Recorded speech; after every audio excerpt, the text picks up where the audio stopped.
Syederalon kapal bot kayu yang berisi 114 imigran Rohingya yang terdiri dari 58 laki-laki, 21 perempuan, dan 35 anak-anak terdampar di perairan Aceh, tepatnya di pantai Alubuya Pasi, Kecamatan Jangka, Kabupaten Biren pada Minggu 6 Maret 2022.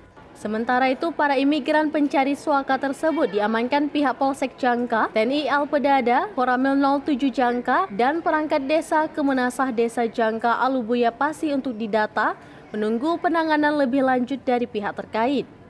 Kapolres Biren AKBP Mike Hardi Wirapraja dalam keterangan resmi Humas Polda Aceh mengatakan, besar kemungkinan masih ada imigran Rohingya yang terdampar di perairan Aceh yang belum diketahui keberadaannya.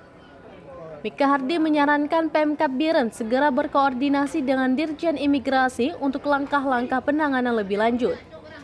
Syederalun, berikut penjelasan wartawan Serambi Indonesia Yusmandin Idris dari Biren dalam program Live Update Aceh pada Senin 7 Maret 2022. Assalamualaikum warahmatullahi wabarakatuh, Syederalun. Sebanyak 114 pengungsi dari Rohingya terdampar di pesisir pantai Alubuya Pasi, Kecamatan Jangka Biren. Mereka terdampar sekitar pukul 3 dini hari, kemudian turun melarikan diri bersembunyi di semak belukar. Setelah itu warga melihat memantau dari awal yang bahwa ada satu bot yang berada di kawasan mereka, memantau. Ketika mereka mendekat ke bot, ternyata orangnya tidak ada lagi. Setelah diselidiki, ternyata mereka bersembunyi di hutan bakau tidak jauh dari bot yang mereka tumpangi.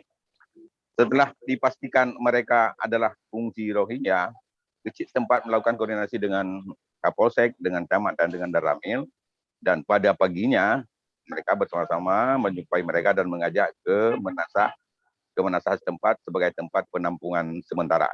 Mereka ketika dibawa ke Menasah, mereka ditampung di Menasah dan ditangani dengan sebagaimana mestinya sebagai pengungsi, dibantu, kemudian masyarakat tempat juga berpartisipasi membantu makanan, sembako untuk kebutuhan mereka di Menasah. Kondisi mereka sampai semalam dan tadi pagi diketahui mereka masih berada di Menasah dan dalam kondisi sehat, dan seluruhnya setelah diperiksa kesehatan oleh tim medis dari Puskesmas Jangka. Bahkan sudah dilakukan vaksinasi serta rapid test swab antigen untuk memastikan kondisi mereka, dan yang nantinya diinformasikan mereka akan dipindahkan ke Lok Semawe Aceh Utara. Namun koordinasi yang dilakukan akan dipindahkan laut dekat. Kepastiannya belum dapat sampai jam segini belum diperoleh informasi pasti kapan mereka akan dipindahkan ke Lok Semawe. Demikian, Sida.